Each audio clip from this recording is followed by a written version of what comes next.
Tahimik na nakaupo si Noela sa veranda ng kanilang bahay sa Melbourne, Australia. Habang pinagmamasdan niya ang 8 anak na masayang naglalaro sa bakuran, hindi niya napigilang mapangiti.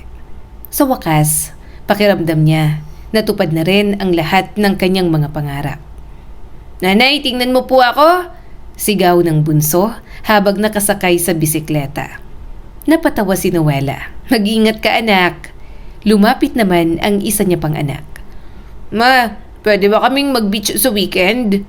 Siyempre naman, agad na nagsigawan sa tuwa ang mga bata.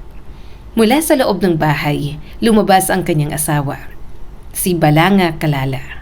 Matangkad, masipag, responsableng ama. O yun ang akala niya. Ngumiti ito habang may dalang 2 tasa ng kape. "Napapangiti ka yata ngayon." Tinanggap ni Noela ang tasa. "Paano ba namang hindi?" Sabi niya. "Tingnan mo sila." Sabay turo sa mga anak.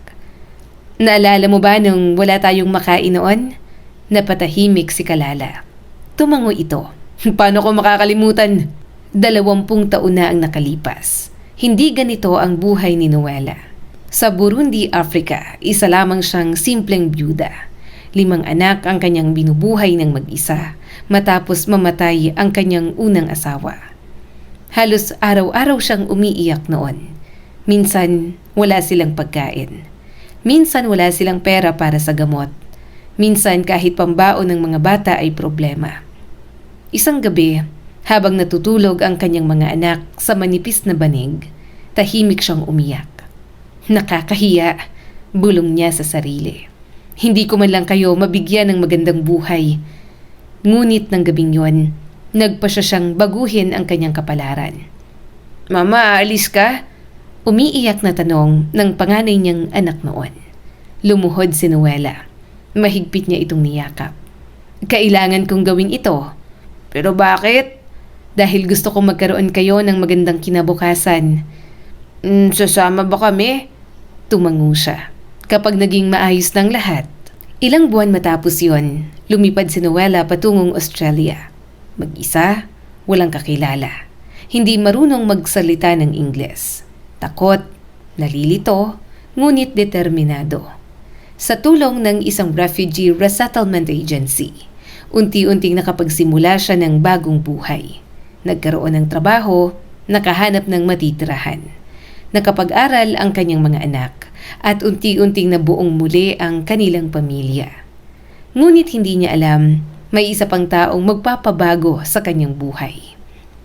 Isang araw, habang nasa opisina ng social services, may lalaking lumapit. "Ikaw si Noela?" Napatingin siya rito. "Opo," ngumiti ang lalaki. "Ako si Balanga." "Ikaw ba ang translator?" Tanong niya rito. Tumawa naman ito. Oo." Nung panahong yon, Swahili lamang ang alam ni Noela. Kaya si Balanga ang naging tulay niya para makausap ang mga social worker. Madalas silang magkasama, madalas magkausap, hanggang sa hindi niya namalayan. Unti-unti na pala silang nahuhulog sa isa't isa.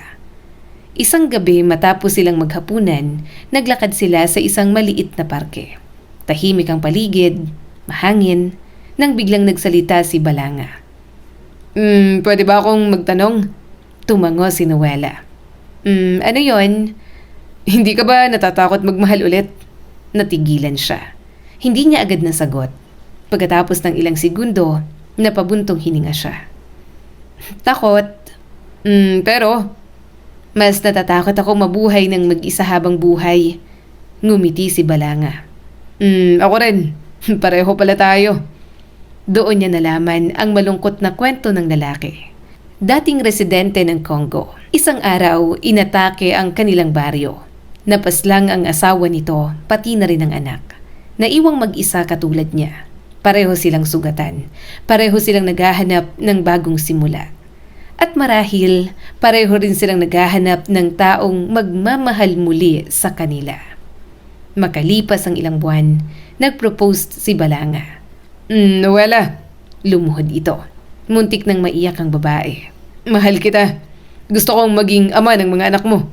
Gusto kong maging pamilya mo." Natakpan ni Noela ang kanyang bibig. Hindi niya napigilan ang luha. Sigurado ka? Ngumiti naman ang lalaki. Higit pa sa sigurado. At doon nagsimula ang kanilang masayang buhay. Lumipat sila sa Kingsport, Melbourne.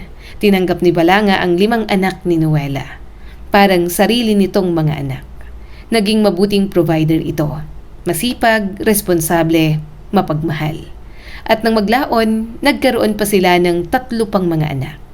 8 na ang kanilang pamilya.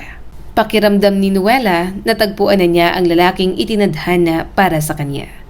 Ngunit habang tumatagal, may napapansin siyang kakaiba.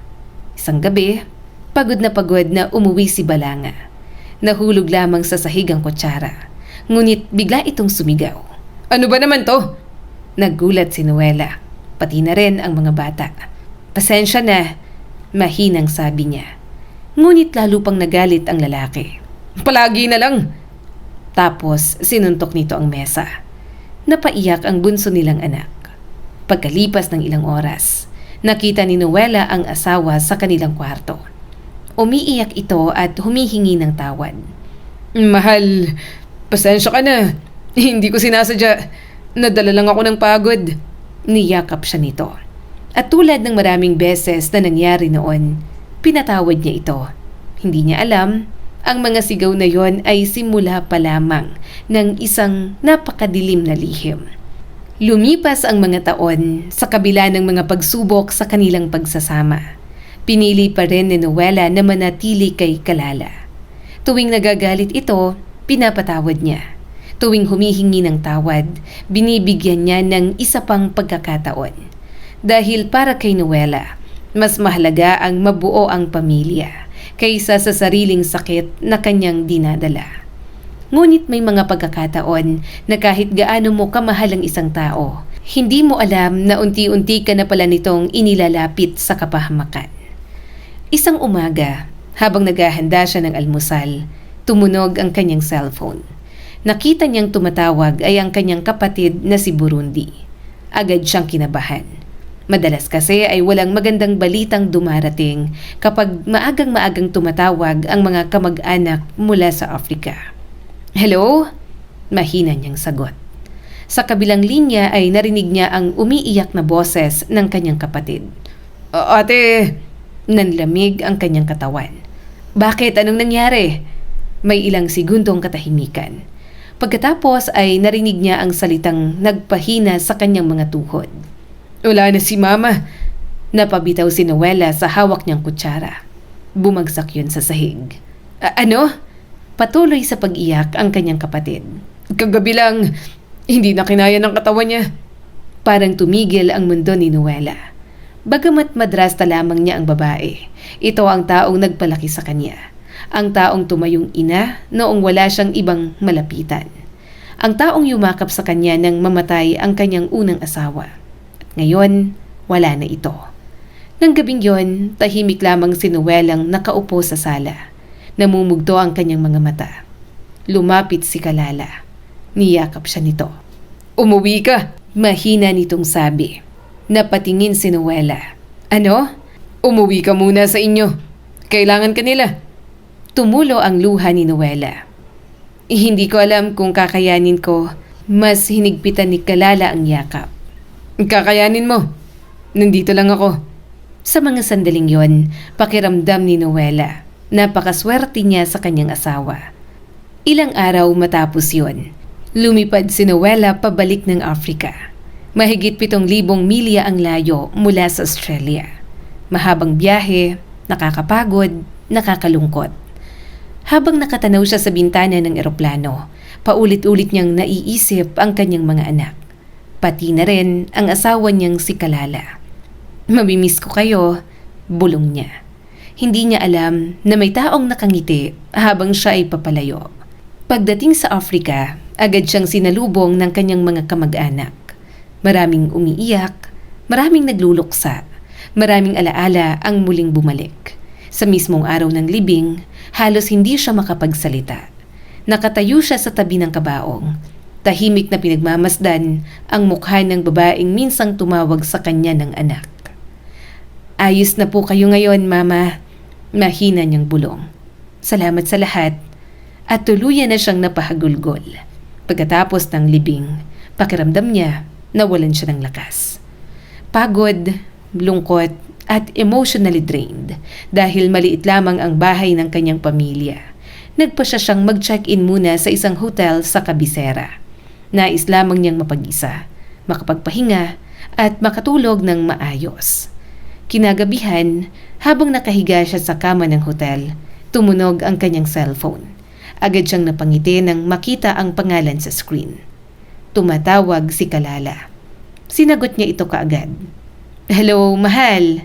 Agad niyang narinig ang boses ng asawa. Kumusta? Mukhang pagod na pagod ka." Napangiti si Noela. Kahit malayo, pakiramdam niya may kasama pa rin siya.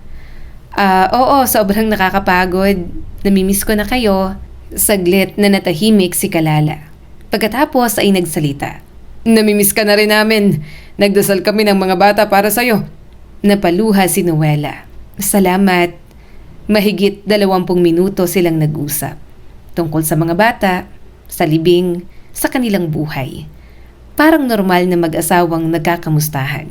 Walang kahit na anong kakaiba. Walang anumang senyales ng panganib. Walang kahit na anong babala. Pagkatapos ng usapan, akala ni Noela ay magpapaalam na ang asawa. Ngunit may sinabi ito na hindi niya makakalimutan habang buhay. Mahal, parang malungkot ka pa rin." "Oo naman. Subukan mo kayang lumabas muna sandali." Napakunot ang noo niya. "Lumabas?" Oo. Maglakad-lakad ka muna. Huminga ka ng sariwang hangin. Baka sakaling gumaan ang pakiramdam mo." Napaisip si Noela. Ngunit dahil ramdam niyang nag-aalala ang asawa, hindi na siya tumanggi. "Sige, susubukan ko." Pagkababa niya ng tawag, nagsuot siya ng tsinelas. Kinuha ang kanyang jacket at lumabas ng hotel. Tahimik ang gabi. Mahinang umiihip ang hangin. Ilang sasakyan lamang ang dumaraan. Habang naglalakad si Noela, iniisip niya ang mga anak. Iniisip niya ang kanyang asawa at kung gaano siya kaswerte na may pamilyang naghihintay sa kanya sa Australia. Hindi niya alam na sa mismong sandaling yon, may mga matang matagal nang nagmamasid sa kanya. Ilang hakbang pa lamang ang kanyang nalalakad. May napansin siyang lalaking mabilis na papalapit. Akala niya'y simpleng naglalakad lamang ito. Ngunit bigla itong huminto sa kanyang harapan. At sa isang kisap mata, may nakita siyang bagay na nagpatigil sa kanyang paghinga. Isang baril. Nakatuon mismo sa kanyang dibdib. Nanlaki ang mga mata ni Noela. Hindi siya makapagsalita. Hindi siya makahinga. Parang tumigil ang oras. "Huwag kang sisigaw!" Mahigpit na sabi ng lalaki. "Kapag sumigaw ka..." Itinaas nito ang baril. "Ikaw ang unang mamamatay ngayong gabi." Nanginginig ang buong katawan ni Noela. Ano bang gusto ninyo?" Mahina niyang tanong. Ngunit hindi sumagot ang lalaki. Sa halip, may itinuro itong sasakyan na nakaparada sa gilid ng kalsada. "Maglakad ka, ngayon din." Nagsimulang tumulo ang luha ni Noela.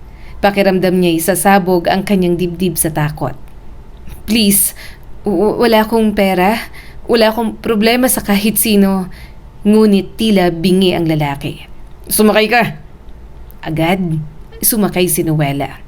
Nang makarating sa sasakyan, mas lalo siyang nanlamig. 3 pa ang naroon, lahat armado, lahat seryoso ang mukha. Wala ni isa ang mukhang nagbibiro. Wala ni isa ang mukhang maawa sa kanya. At doon unang sumagi sa isip ni Noela ang nakakatakot na posibilidad. Mamamatay na yata ako." Pilit siyang isinakay sa sasakyan at ilang segundo lamang isang panyo ang mahigpit na itinali sa kanyang mga mata. Tuluyan siyang binalot ng kadiliman at habang umaandar ang sasakyan papunta sa hindi niya alam na direksyon, mas lalong tumitindi ang kanyang takot. Yun lamang ang nararamdaman ni Noela habang mabilis na umaandar ang sasakyan. Nakapiring ang kanyang mga mata. Hindi niya alam kung saan siya dinadala. Hindi niya alam kung gaano na sila kalayo. At higit sa lahat, hindi niya alam kung mabubuhay pa ba siya hanggang bukas. Mahigpit niyang pinagdikit ang kanyang mga kamay. Tahimik siyang nagdasal. Panginoon, huwag niyo pong pabayaan ang mga anak ko. Tumulo ang kanyang mga luha. Kung ito na po ang katapusan ko, sana po ay alagaan niyo sila. Lumipas ang tila walang katapusang biyahe. Ayon sa kanyang tansya, halos 40 minuto na silang nasa daan. Walang nagsasalita. Tanging tunog lamang ng makina ang maririnig. Paminsan-minsan ay may naririnig siyang mahinang bulungan mula sa mga lalaking kasama niya. Ngunit hindi niya maintindihan. Lalong lumalakas ang kanyang kaba. Maya-maya, biglang huminto ang sasakyan. Bumukas ang pinto. May humawak sa kanyang braso. "Lumabas ka!" Mahina ngunit mabagsik ang utos. Nanginginig si Noela. Ngunit wala siyang magawa. Kaya dahan-dahan siyang bumaba. Nararamdaman niyang mabato ang lupa. Malamig ang hangin at tila wala silang kasama sa paligid. Ilang sandali pa, may bumukas na bakal na pinto. Parang abandonadong gusali. Amoy alikabok, amoy kalawang, amoy pagkabulok. Doon ay lalo siyang natakot. Pagpasok nila sa loob, tinanggal ang piring sa kanyang mga mata. Napapikit siya sa biglang liwanag ng isang nakasinding bumbilya.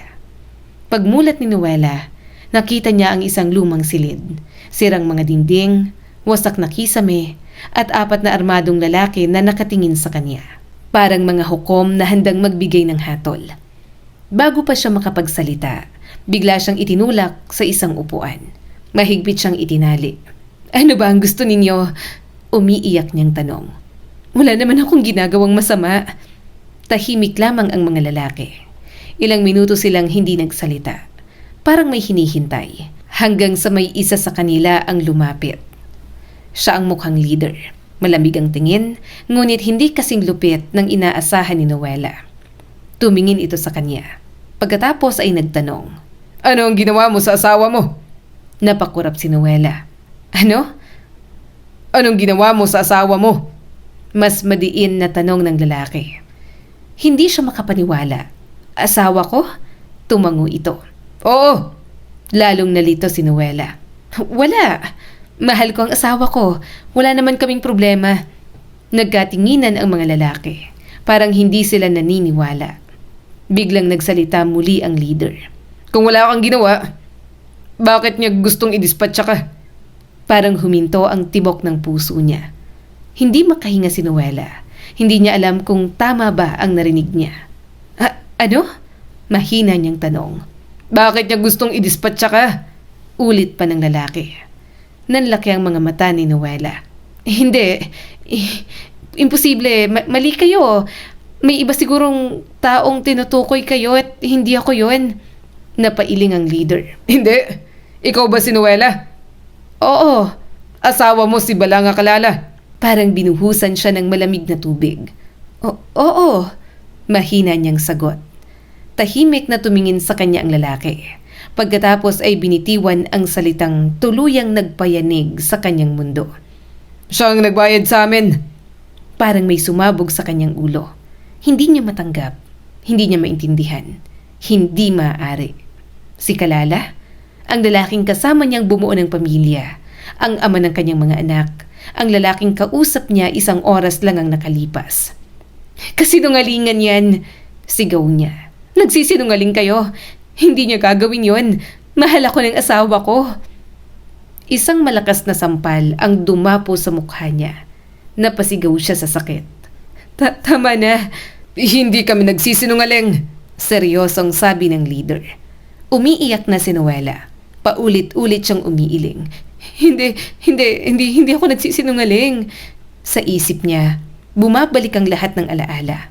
Ang unang pagkikita nila, ang proposal, ang kasal, ang mga anak nila, ang mga pangakong binitawan nito. "Mamahalin kita habang buhay. Hindi kita iiwan. Pamilya tayo." Lahat yon ay tila naglaho sa isang iglap. Upang patunayan ang kanilang sinasabi, kinuha ng leader ang cellphone nito. May tinawagan at pagkatapos ay inilagay sa loudspeaker. Nagsimulang manginig si Noela. Ayaw niyang marinig, ngunit wala siyang magawa. Ilang segundo ang lumipas, may sumagot sa kabilang linya. "Hello?" Naniga si Noela. Kilalang kilala niya ang boses na yon. Hindi siya maaaring magkamali. Si Kalala yon, ang kanyang asawa. Napaluha si Noela. Parang may kutsilyong unti-unting tumatarak sa kanyang puso. Ngumiti ang leader. Nasa amin ang babae. Tahimik ang kabilang linya. Pagkatapos ay nagtanong si Kalala. Kumusta? Parang hindi tao ang nagsasalita. Parang ibang tao. Malamig, walang emosyon, walang awa. Sumagot ang leader. Nakahanda na. Paano natin tatapusin? Hindi na makahinga si Noela. Pakiramdam niya'y malapit na siyang himatayin. At pagkatapos, narinig niya ang usapan tungkol sa kanyang kamatayan. Parang pinag-uusapan lamang nila ang pagtatapon ng basura. Siguraduhin yung walang makakakita, sabi pa ni Kalala. Ligtas na ba pagkatapos? Tanong ng leader. Oo, sagot ng kanyang asawa. Asawa. Hindi niya matanggap ang salitang yon. Ang lalaking minsang nangakong poprotektahan siya. Siya ngayon ang nagpaplano ng kanyang kamatayan. Tuluyan ang bumigay si Noela. Napahagulgulo siya. Bakit? Mahina niyang bulong. Bakit mo ginagawa to? Ngunit walang sumagot. Walang nakarinig at kahit marinig man siya ni Kalala, marahil ay wala na rin itong pakialam. Unti-unting nanlamig ang kanyang katawan. Nahihilo siya, nagdilim ang kanyang paningin. At bago siya mawala ng malay, iisang tanong lamang ang umiikot sa kanyang isip. Paano nagawang ipapatay ng taong pinakamamahal niya? Nang magising muli si Noela, hindi niya alam kung gaano siya katagal na walang malay. Ngunit may kakaiba. Tahimik ang silid at nakatingin sa kanya ang mga armadong lalaki. Parang may pinag-uusapan silang desisyon. Isang desisyon na maaaring magligtas o tuluyang magwakas sa kanyang buhay. Masakit ang kanyang ulo. Nanlalambot ang kanyang katawan at mabigat pa rin ang kanyang dibdib dahil sa katotohanang natuklasan niya. Hindi niya alam kung alin ang mas masakit. Ang posibilidad na mamatay siya anumang oras o ang malaman na ang lalaking minahal niya ng higit 11 taon ang mismong nag-utos ng kanyang kamatayan. Habang nag-uusap ang mga lalaki, minsan ay tumitingin sila sa kanya. Minsan ay nag-uusap sa kanilang sariling wika. Hindi niya maintindihan, ngunit ramdam niya na may nagbago. Lumipas pang ilang minuto, sa wakas ay lumapit ang leader. Tahimik itong tumingin sa kanya at pagkatapos ay nagsalita. Noela! Napatingin siya rito. Namumugto pa rin ang kanyang mga mata dahil sa pag-iyak. At pagkatapos, binitiwan nito ang mga salitang hindi niya inaasahan na maririnig. Hindi ka namin papatayin. Parang hindi agad na proseso ng kanyang utak ang sinabi nito. Ano? Mahina niyang tanong. Narinig mo kami. Hindi ka na namin didispatsahin. Napakurap si Noela. Muli at muli. Parang nananaginip lang siya. Anong ibig mong sabihin? Napabuntong hininga ang leader. Pagkatapos ay umupo sa harapan niya. Totoong nabayaran na kami. Tumatanggap kami ng kontrata. Totoong binayaran kami ng asawa mo. Napalunok si Noela. Masakit pa rin ang narinig niyang katotohanan. Pero may mga bagay kami na hindi ginagawa. Seryosong dagdag ng lalaki. Ano yon? Tulad ng pagwawakas sa buhay ng isang babae at sa mga inosenteng bata. Natigilan si Noela. Kahit gaano kalaki ang bayad? Mahina niyang tanong. Tumangon naman ang leader. Oh, kahit gaano kalaki. Natahimik ang babae. Hindi niya alam kung matatawa ba siya o iiyak. Napaka-ironic ng sitwasyon. Ang mga taong inaasahan niyang papatay sa kanya, sila pa ngayon ang nagpapakita ng konsensya. Samantalang ang sarili niyang asawa ang siyang gustong makakita sa kanya na wala ng buhay. Tumulong muli ang kanyang mga luha. Kung ganoon, bakit niyo pa ako dinukot? Nagkatinginan ang mga lalaki. Dahil kailangan naming malaman kung totoo ang sinasabi ng asawa mo. Anong sinabi niya? Malamig na sumagot ang leader. Na masama kang babae, na niloloko mo siya, na ginagamit mo lang siya, na pinapahirapan mo siya. Parang sinaksak si Noela sa dibdib. Ano? Kasalanan ko raw? Tumango ang lalaki. At gusto niyang mawala ka na. Napahawak si Noela sa kanyang dibdib. Hindi na niya alam kung ilang beses nang nabasag ang puso niya sa gabing yon. 11 taon, mahina niyang sabi. Ako ang nag-alaga sa pamilya namin. Ako ang nagmahal sa kanya. Pinatawad ko siya sa lahat. Tumulo ang kanyang luha. Kahit sinasaktan niya ako, biglang natahimik ang mga lalaki. Para ngayon lamang nila lubos na naunawaan ang sitwasyon. Isa sa mga armadong lalaki ang napailing. Kung ganun, bakit ka nanatili sa kanya? Napangiti si Noela ng mapait. Dahil mahal ko siya, tahimik ang lahat. Marahil kahit sila'y hindi inaasahan ng sagot na yon. Pagkatapos ng ilang sandali, muling nagsalita ang leader. Alam mo bang matagal na niyang pinaplano to? Napatingin si Noela. Ano? Ang plano para bukasan ang buhay mo. Nanlaki ang kanyang mga mata. Hindi. Tumango ang leader. Nung November pa. Parang muling tumigil ang kanyang puso. November? Ilang buwan na pala. Ilang buwan ang nagpapanggap ang asawa niyang mahal siya. Ilang buwan ang yumayakap. Ilang buwan ang nagsasabi ng I love you. Samantalang lihim na palang naghahanap ng paraan para mawala siya sa mundo. Napahagulgol si Noela. Lahat ng alaala niya ay tila naging kasinungalingan. Ang bawat halik, ang bawat yakap, bawat pangako, bawang kasinungalingan. Ngunit may isa pang revelasyon ang naghihintay sa kanya. Kaya kanya pinapunta sa labas ng hotel. Napatingin siya sa leader. Ano? Yung tawag niya. Biglang bumalik sa alaala ni Noela ang kanilang pag-uusap. Lumabas ka muna o huminga ka ng sariwang hangin. Maglakad-lakad ka. Nanlamig si Noela. Doon niya napagtanto ang isang bagay. Hindi nag-aalala si Kalala noong tumawag ito. Hindi siya nagmamalasakit. Hindi siya nag-aasikaso.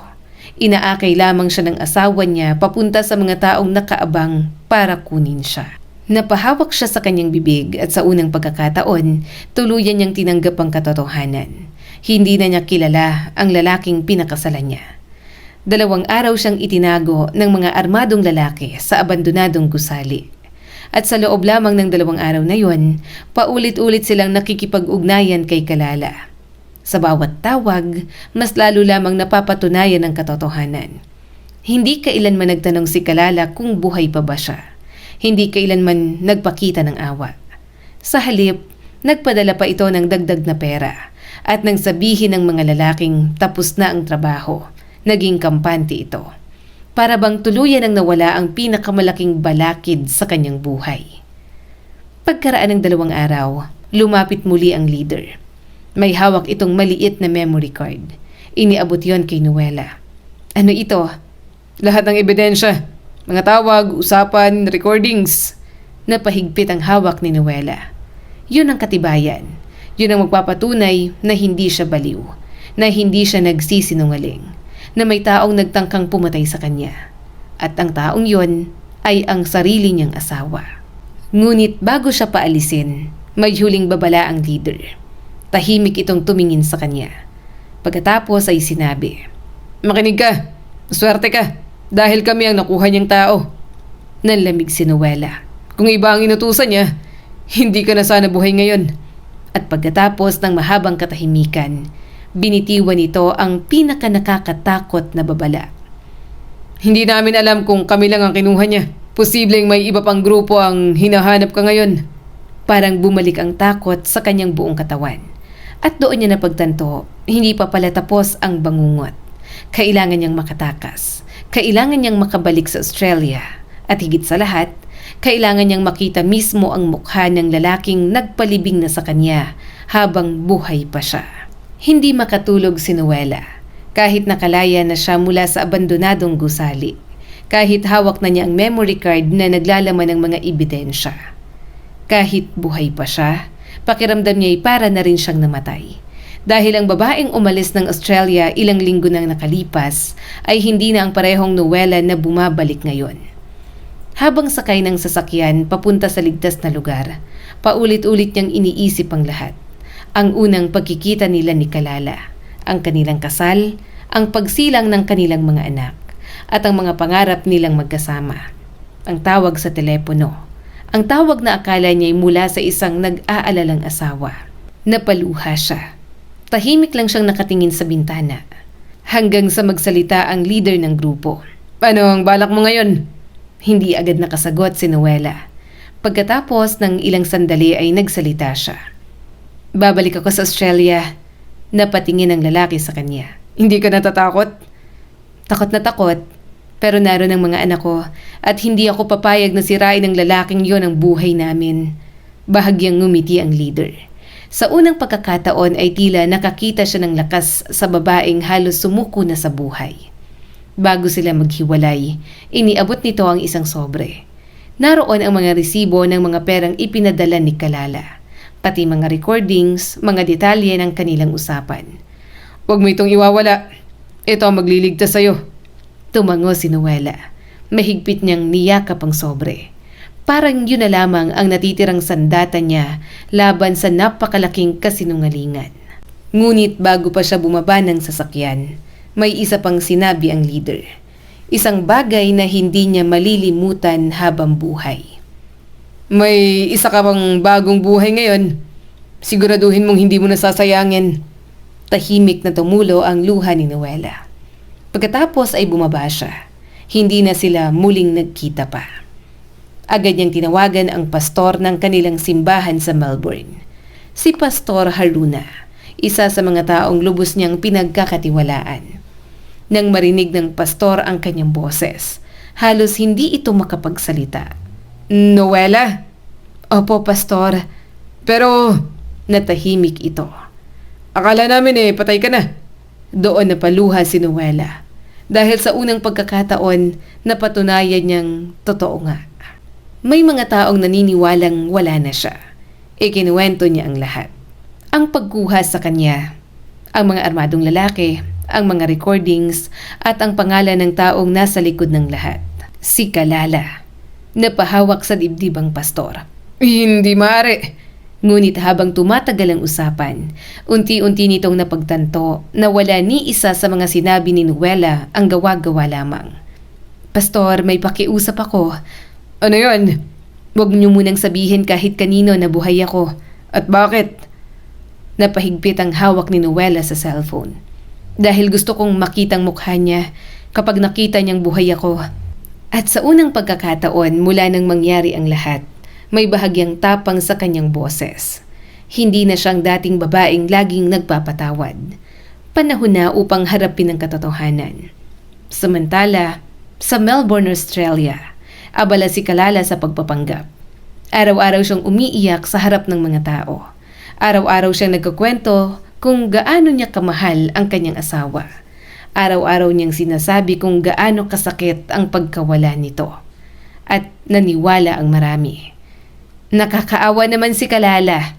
Mahal na mahal niyang asawa niya. Napakabigat siguro ng pinagdadaanan niya. May mga kapitbahay na nagdadala ng pagkain. May mga kaibigan na nagbibigay ng pera. May mga miyembro ng komunidad na nag-abot ng tulong. At habang tumatanggap siya ng pakikiramay, wala ni isa sa mga taong yon ang nakakaalam na ang lalaki sa kanilang harapan ang mismong nagplano ng pagkawala ng kanyang sariling asawa.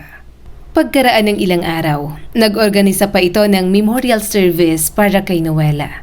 Isang burol para sa babaeng buhay na buhay pa. Habang nakatayo siya sa harap ng mga tao, nagkunwari siyang umiiyak. Napakabuti niyang asawa. Napakabuti niyang ina. Namimiss na namin siya. May ilan pang napaluha. May ilan pang yumakap sa kanya. At habang nangyayari ang lahat ng yon, hindi niya alam na papalapit na ang pinakamalaking bangungot ng kanyang buhay. February 22, 2015. Bandang 7:30 ng gabi. Tahimik na nakaparada ang isang sasakyan sa kabilang bahagi ng kalsada. Sa loob nito, nakaupo si Noela. Buhay, humihinga, at nakatingin sa sarili niyang burol. Hindi niya alam kung maiiyak ba siya o matatawa. Nakikita niya ang mga taong nagdadalamhati. Nakikita ang mga bulaklak, ang mga kandila. Lahat ay para sa kanya. Sa isang funeral na hindi naman niya kailangan. Pagkatapos ng ilang minuto, isa-isang umalis ang mga bisita. Tahimik niyang pinanood at nang tuluyang wala ng tao, May isa na lamang na natira, si Kalala. Nakatayo ito sa kanilang balkonahe.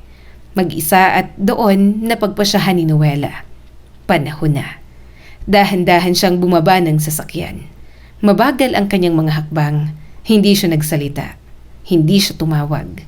Tahimik lamang siyang naglakad patungo sa lalaking minsan niyang minahal. Nang mapansin siya ni Kalala, una ay hindi ito gumalaw.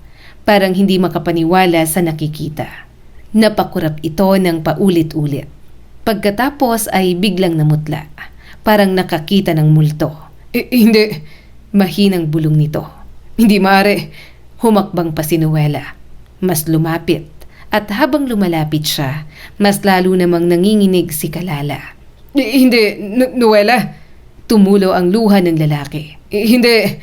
Patay ka na. At doon napangiti si Noela. Ngunit hindi yon ngiti ng pagmamahal. Ngiti yon ng isang babaeng nakaligtas sa kamatayan. Ngiti yon ng isang inang ipinaglaban ng kanyang buhay. At ngiti yon ng isang tao na alam ng tapos na ang lahat ng kasinungalingan. Huminto siya ilang hakbang mula rito. Tumingin ng diretso sa mga mata nito. At sa unang pagkakataon matapos ang lahat, nagsalita siya. Nagulat ka ba? Parang nawala ng hangin si Kalala. Unti-unti itong lumuhod at nagsimulang umiyak. Please, patawarin mo ako, Noela. Ngunit hindi na yon ang Noela na dating madaling maawa. Sa pagkakataong ito, may nakahanda ng mga pulis, may nakahanda ng ebidensya, at may nakahanda ng hustisya. Nanginginig ang buong katawan ni Kalala. Parang nawala ng kulay ang kanyang mukha. Hindi niya maalis ang tingin kay Noela. Sa kanyang isip, imposible ang nangyayari. Patay na dapat siya. Patay na siya? Yun ang alam niya. Yun ang pinaniniwalaan niya. Yun ang alam ng lahat. Yun ang ipinagdasal niyang mangyari. Ngunit ngayon, naroon si Noela. Buhay, humihinga at nakatingin sa kanya. Noela, mahina niyang bulong. Parang hindi niya alam kung matutuwa ba siya o matatakot. Ngunit kitang-kita ni Noela ang sagot. Takot. Purong takot. Hindi saya, hindi pagmamahal, kundi takot na mabunyag ang lahat ng kanyang ginawa. Unti-unti itong lumapit, lumuhod sa harapan niya. Napaiyak. Mahal, patawarin mo ako. Napapikit si Noela. Dati kapag umiiyak si Kalala, lumalambot agad ang kanyang puso.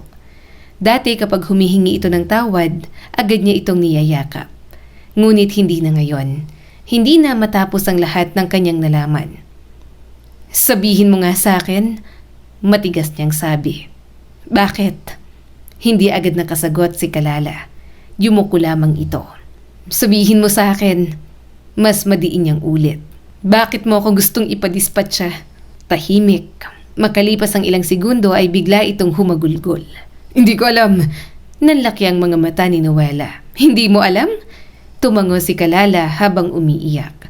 Hindi ko alam kung anong pumasok sa isip ko. Sinira mo ang buhay ko. Sigaw ni Noela. Sinira mo ang buhay ng mga anak natin. Napaiyak na rin siya. 11 taon kitang minahal. 11 taon kitang ipinagtanggol kahit sinasaktan mo ako. Kahit paulit-ulit mo akong pinapaiyak. At sa unang pagkakataon, tuluyang lumabas ang lahat ng sakit na matagal na niyang kinikimkim. Ano pa bang kulang? Tahimik na umiiyak si Kalala. Wala itong maisagot dahil alam niyang wala siyang maipaliwanag. Hindi niya mabubura ang ginawa niya. Hindi niya mababawi ang pagtataksil. At hindi niya maibabalik ang tiwalang kanyang winasak. Ngunit hindi alam ni Kalala na may isa pang mas malaking sorpresa na naghihintay sa kanya. Ilang metro lamang ang layo. May mga pulis na nakabantay.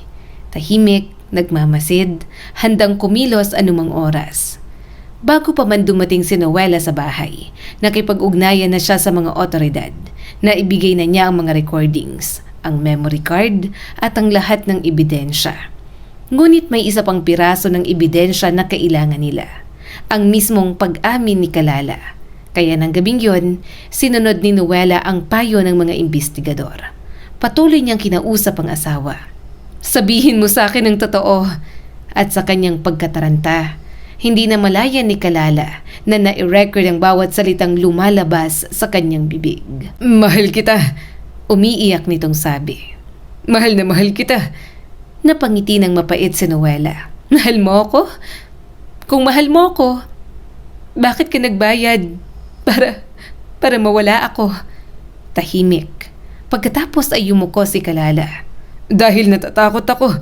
Natigilan si Noela. Natatakot? Natatakot akong iwan mo ako. Parang hindi makapaniwala ang babae. Iwan kita? Oo, natatakot ako may makilala kang iba. Natatakot akong mas matagumpay ka kaysa sa akin. Natatakot akong isang araw ay hindi mo na ako kailangan. Napailing si Noela. Hindi niya maintindihan. Sa halip na magmahal, pinili nito na kontrolin siya. Sa halip na magtiwala, pinili nito na sirain siya. At sa halip na ayusin ang relasyon nila, pinili nitong mawala siya. Biglang bumukas ang gate. Lumapit ang mga pulis. Namilog ang mga mata ng asawa niya. Ano to? At doon lumapit si Noela. Tiningnan siya ng diretso sa mata. At sinabi ang mga salitang hindi niya inakala na maririnig mula sa babaeng minsan niyang minahal. Tapos na, parang gumuho ang mundo ni Kalala. Habang isinasakay siya sa sasakyan ng pulis, paulit-ulit siyang umiiyak.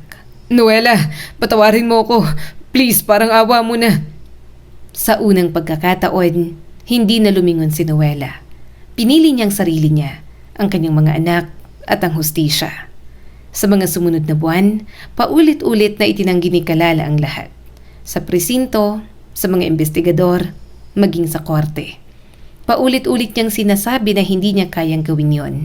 Ngunit nang marinig ng mga otoridad ang recordings, pati ang mismong pag-amin niya, wala na siyang matakbuhan. Tuluyan ang bumagsak si Kalala. Noong December 11 ng mismong taon na yon, naglabas ng hatol ang hukuman. Tuluyan ang naparusahan si Kalala. Nahatulan siya ng 9 na taon na pagkakakulong.